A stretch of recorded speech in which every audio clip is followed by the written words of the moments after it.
بسم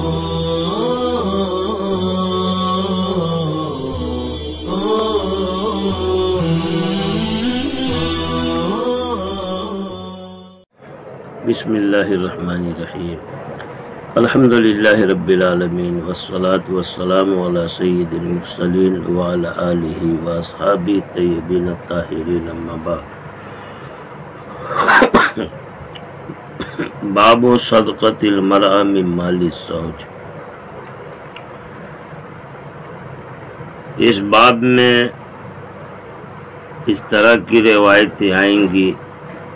کیا عورت اپنے شوہر کے مال سے صدقہ کر سکتی ہے؟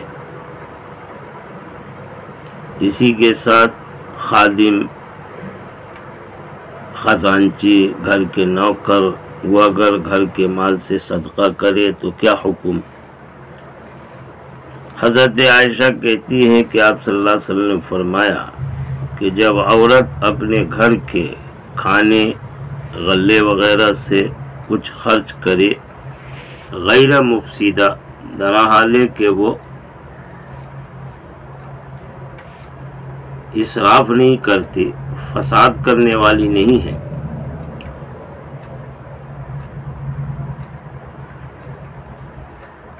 تو اس عورت کے لیے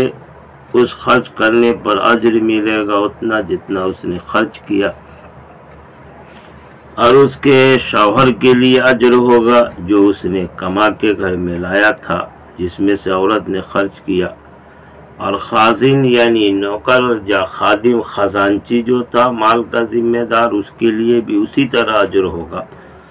ان میں سے بعض کے اجر کو کچھ بھی کم نہیں کریں گے۔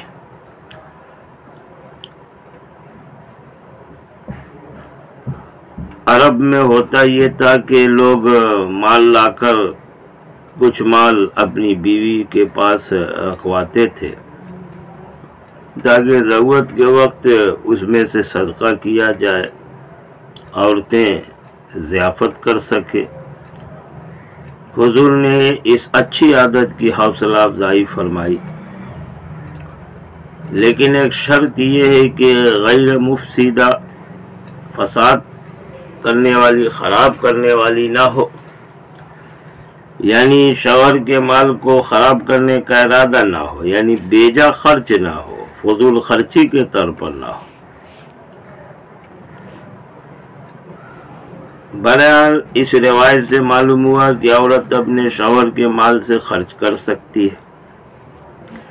لیکن بعض روایت میں ممانعت ہے، خرچ نہیں کر سکتی، بعض روایت میں تھوڑا سا مال خرچ کر سکتی ہے۔ اس لیے علماء نے کہا ہے کہ بہتر یہ ہے کہ عورت شوہر سے اجازت لے لے، کیونکہ شوہروں کا مزاج الگ الگ ہوتا ہے، اور مزاج کی وجہ سے حکم بدل جا سکتا ہے۔ اگر شوہر کا مزاج خرچ کرنے کا ہے، سخاوت کا ہے، تو بلا اجازت بھی خرچ کرے تو کوئی حرج نہیں، اور اگر شوہر بخیل ہے، خرچ کرنے کو ناپسند کرتا ہے تو پھر ممانعت ہو جائے گی، اور اگر بیچ کا ہے تو تھوڑا سا مال خرچ کرنا جائز ہوگا، زیادہ خرچ کرنا جائز نہیں ہوگا۔ دوسری روایت ہے، حضرت ابو ہریرہ کہتے ہیں کہ حضور نے فرمایا کہ جب عورت خرچ کرے من کسب زوج، اپنے شوہر کی کمائی سے، من غیر امرہ، اس کی اجازت کے بغیر،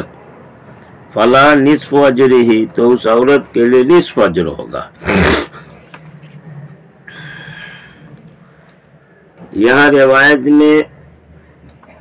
اجازت کی قید ہے،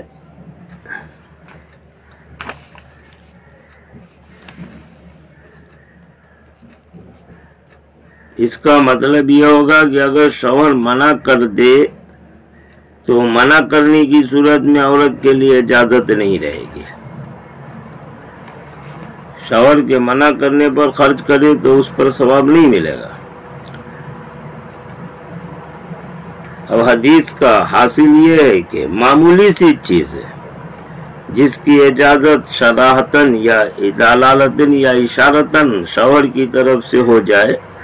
جیسے گھر میں معمولی چیز، ماچس کی تیلی، نمک، آٹا،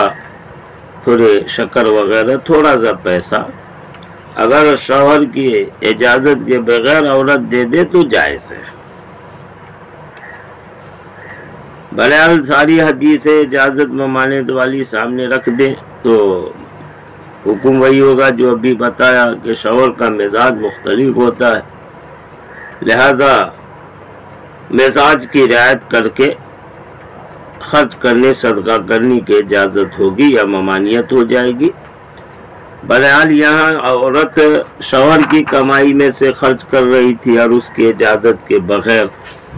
یعنی معمولی چیزیں جس میں اجازت کی ضرورت نہیں تھی، تب بھی عورت کے لیے نصف اجر ہوگا، نصف شوہر کو ملے گا جس نے کہ مال کما کر کے گھر میں لا کے رکھا ہے۔ آگے ابو موسیٰ اشعری کی روایت ہے، حضور نے فرمایا خازن المسلم، وہ خازن خزانچی مال کا ذمہ دار جو مسلمان ہو، امانت والا ہو، الذی یؤتی، جو دیتا ہے وہ مال جس کا اسے حکم دیا جائے، یعنی مالک نے اسے کہا کہ اتنا مال فلاں کو دے دو اور وہ دیتا ہے، کاملا موفرا، کامل طور پر دیتا ہے، موفر یعنی بھرپور، پورا پورا، یعنی اس میں کوئی کمی وبی نہیں کرتا، طیبۃ بنفس، اور اس کا جی بھی اس سے خوش ہوتا ہے، یعنی خوش دلی سے دیتا ہے، پس وہ اس کو جس کے دینے کا حکم دیا گیا تو وہ دو صدقہ کرنے والوں میں سے ایک ہے، یاد المتصدقین، بہت سارے صدقہ کرنے والوں میں سے ایک ہے۔ بہرحال خازن جو مال کا خزانچی ہوتا ہے، اسی میں مال کا جو سیکریٹری ہے، خادم ہے، وہ سب آ جاتے۔ جب مال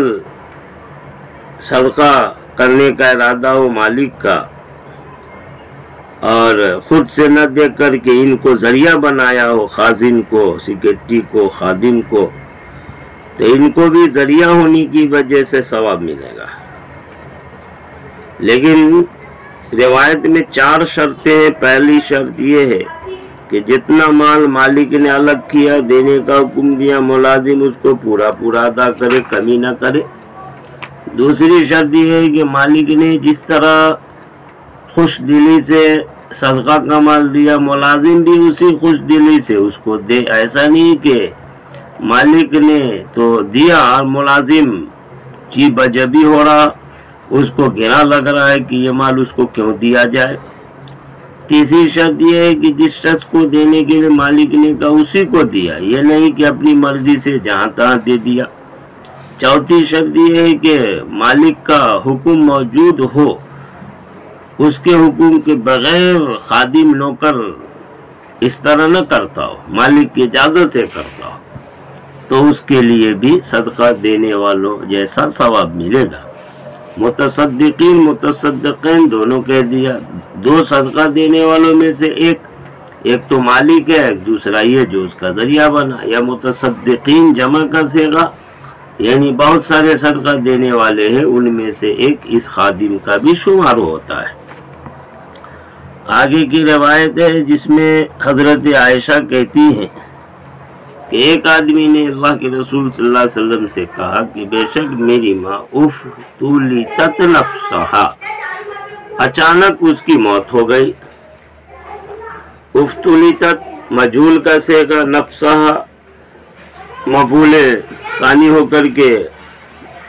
منصوب ہے، یہ افتلتت کے اندر ضمیر نائب فاعل ہے، مفعول اول۔